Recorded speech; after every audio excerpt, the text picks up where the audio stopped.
we've got a couple minutes that we're gonna wait as we come in, and while we wait, uh, I'm going to tell you a little bit about why swimming is important to me. And if you want to drop in the chat your name and why swimming is important to you, or why you want it to be important to you, we'd love to hear your responses. I grew up swimming, and it's been a place where I just get to be myself, and that's something that is really exciting for me. As someone who helps to bring swimming to people, I have made that my personal journey because I see the joy that it can bring into people's lives, being in the pool and in water and in the ocean. But I also realize that it's a big safety thing, and it's a great way that we can save lives, is by bringing swimming abilities to people all over. Okay. I'm Cassie, and I'm just going to kind of start and share a little bit about our experience. So I have a little over 20 years working in aquatics, both here and abroad. I started a couple of swim schools, and it was the first time in my career where most of my students were adults, primarily young adults, most of whom have never stepped foot in a swimming pool. And they were all non-native English speakers. And so I really had to adjust how I taught swimming.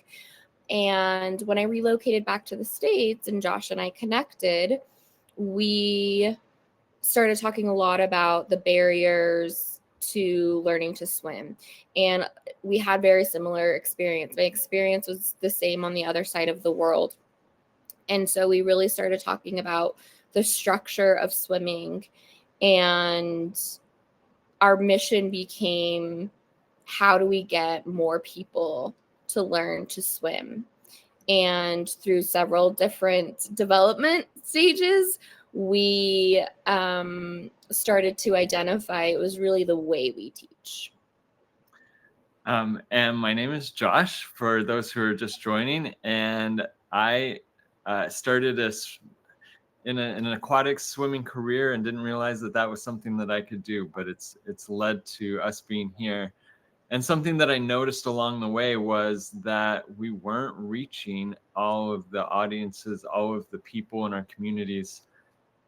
And I started to question why that was. And it's about the time that Cassie and I reconnected to form CJ Swim Group.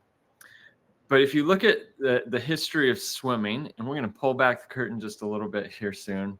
If you look at the history of swimming and when swimming lesson instruction as something that we do, it kind of came about in the early 20th century. And during that time, when institutions were being developed, they weren't being developed for everyone.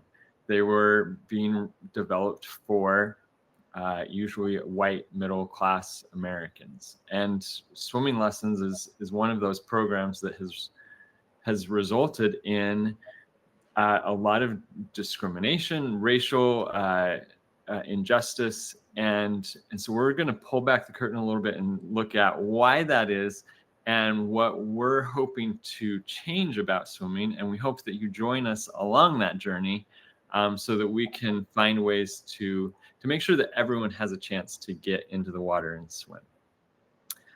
So let's see how this works. We're going to pull back the curtain. Oh, it didn't work. I had a transition.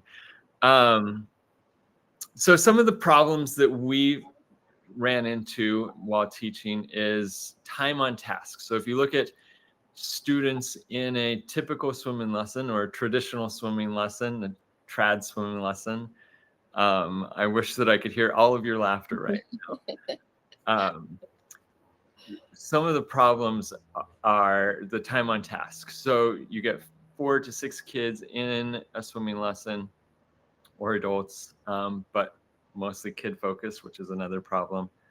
4 to 6 sitting on a wall, waiting for their turn to go out and try the skill that they're working on for the day.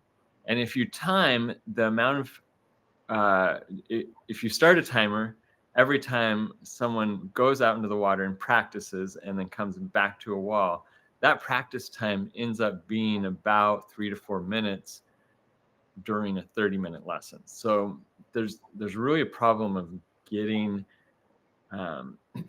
kids moving in through the water in swimming lessons. There's a problem with practice time.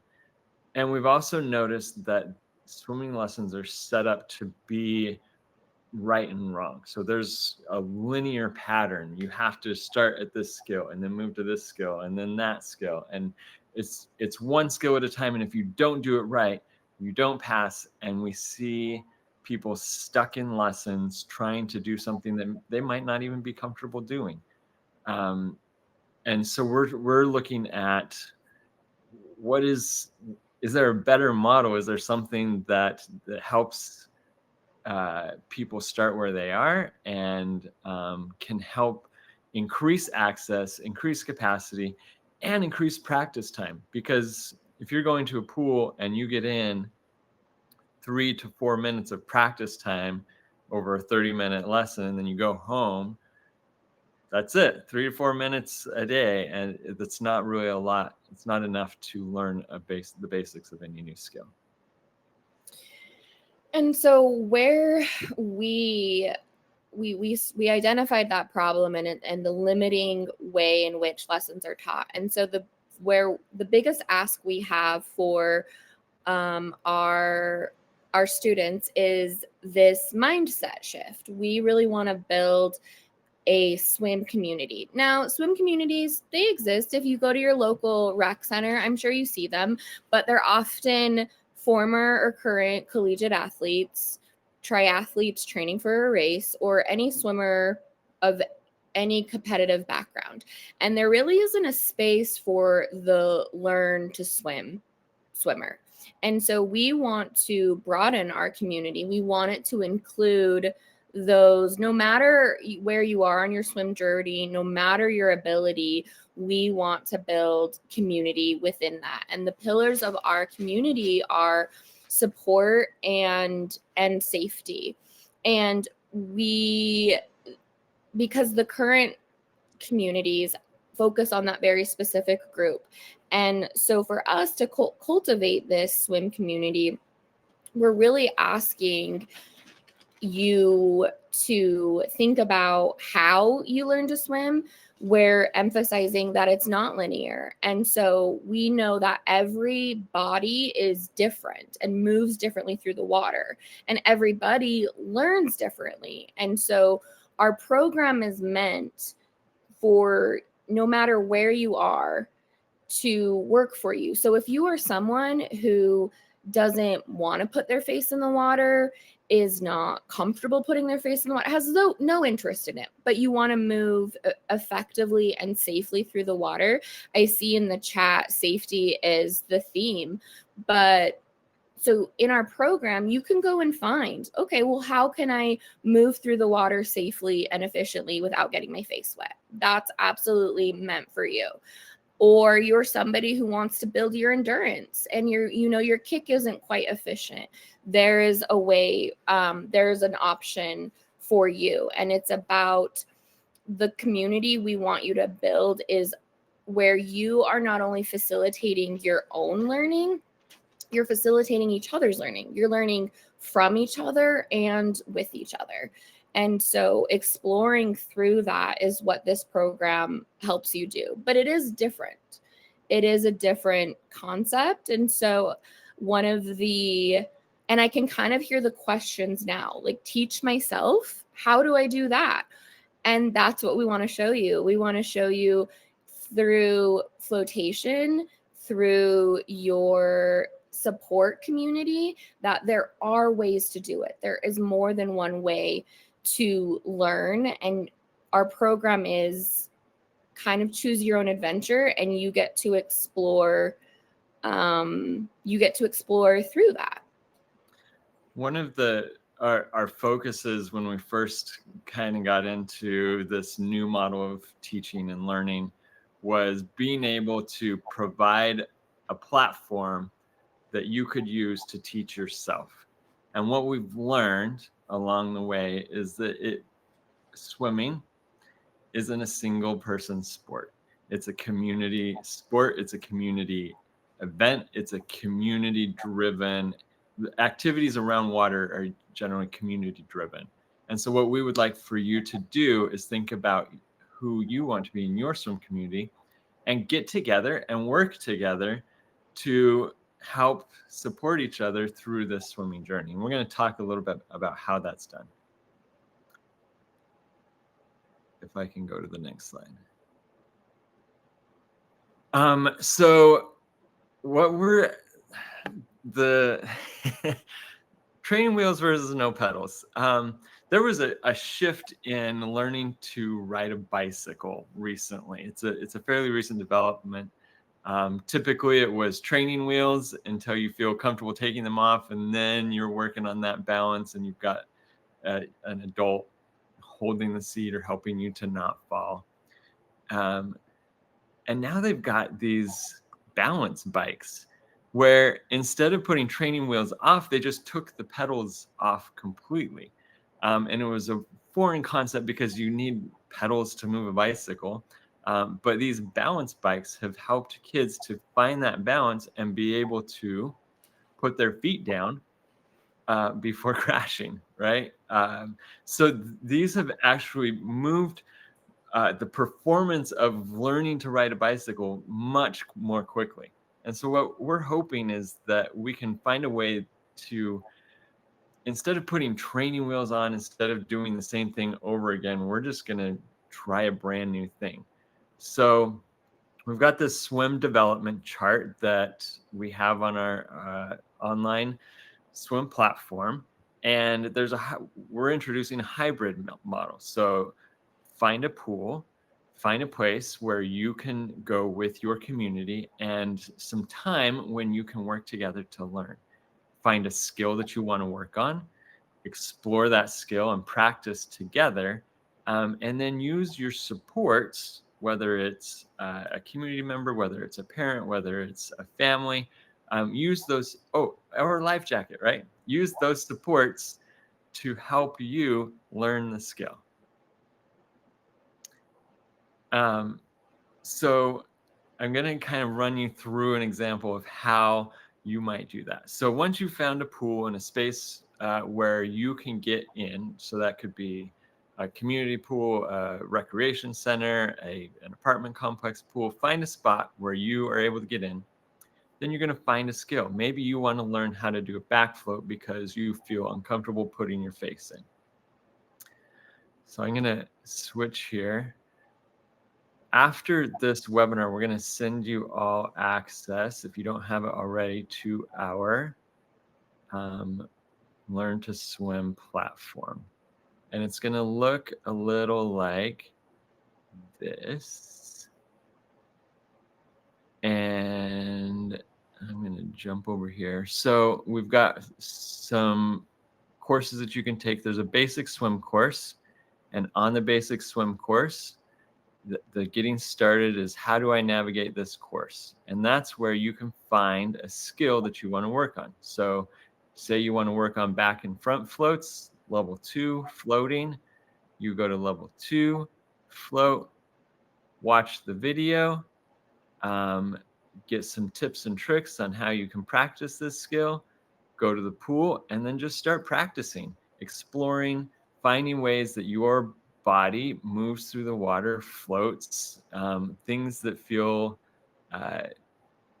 good to you. And when you find something that works, practice it again and get some feedback from your peers, and explore with support. So that's kind of the method that we're going for with this swim program, is just finding one thing to work on, going to the pool with your community with some support, whether it's a family member or a life jacket, and then trying and exploring and working through the swim program on your own.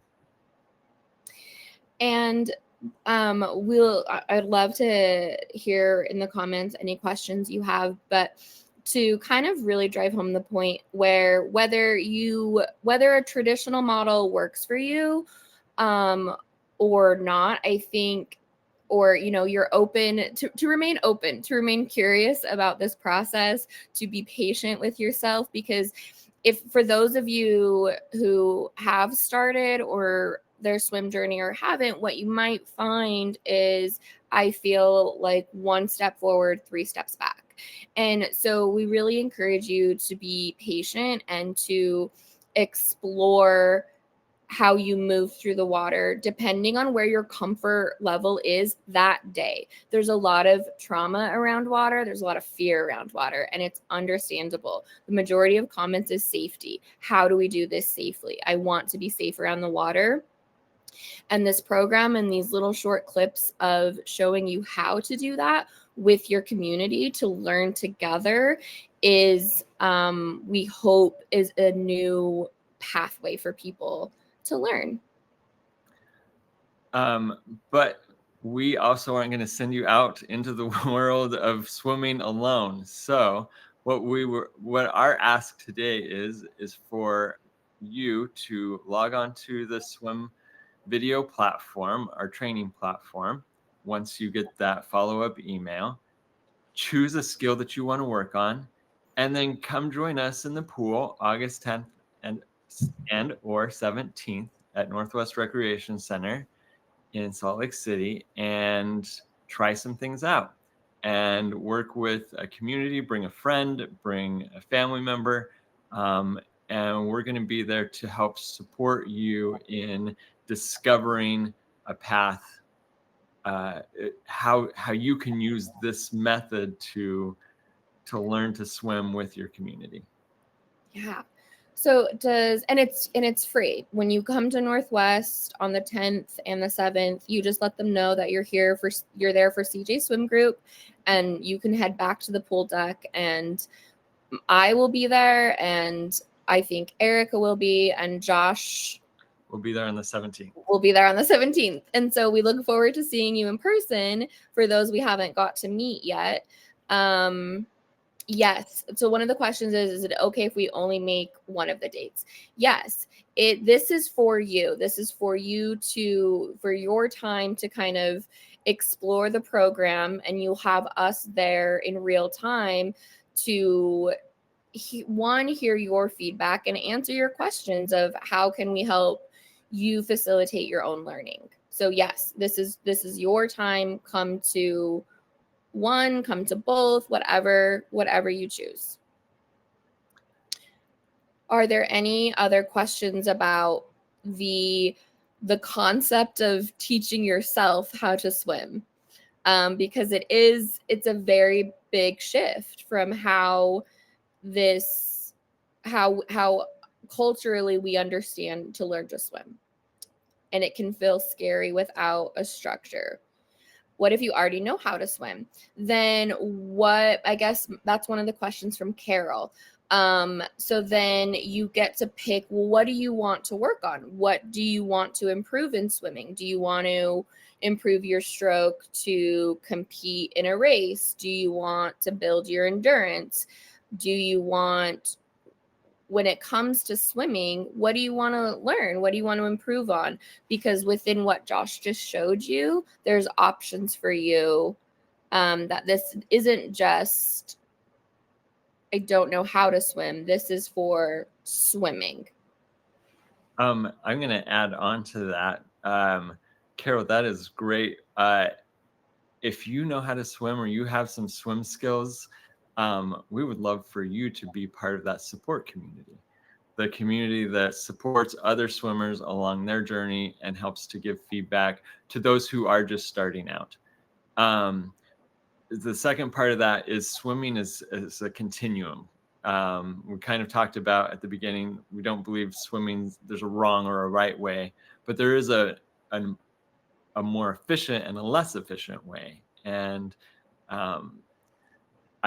for example, I went out paddleboarding. That's one of the great things about swimming. You can go do fun things. I went paddleboarding on the Puget Sound last weekend, and my current husband decided to not zip up his life jacket. And there was a strong current, and I was like, please zip up your life jacket. Both of us know how to swim. I know how to swim, and I was wearing a life jacket, but certain situations can be a little bit more dangerous. And he remains my husband still, because he did zip up his life jacket. So swimming is a continuum, and there's always something that you can push yourself forward with. Good question. Are there any other questions? Thank you all so much for being curious and wanting to learn about our program and what we do and how we can support you. Josh, did you already send the access link to the program? Not yet. So after we're done, I'm going to send, it will come today. I'm not going to promise within the hour, but it will come today. A link to the program, instructions how to access it. So watch some videos, get curious, and we hope to see you on the 10th and the 17th. Thank you. Thanks, Paulina. Thank you, everyone, for coming. Thank you so much. We can't wait to see you.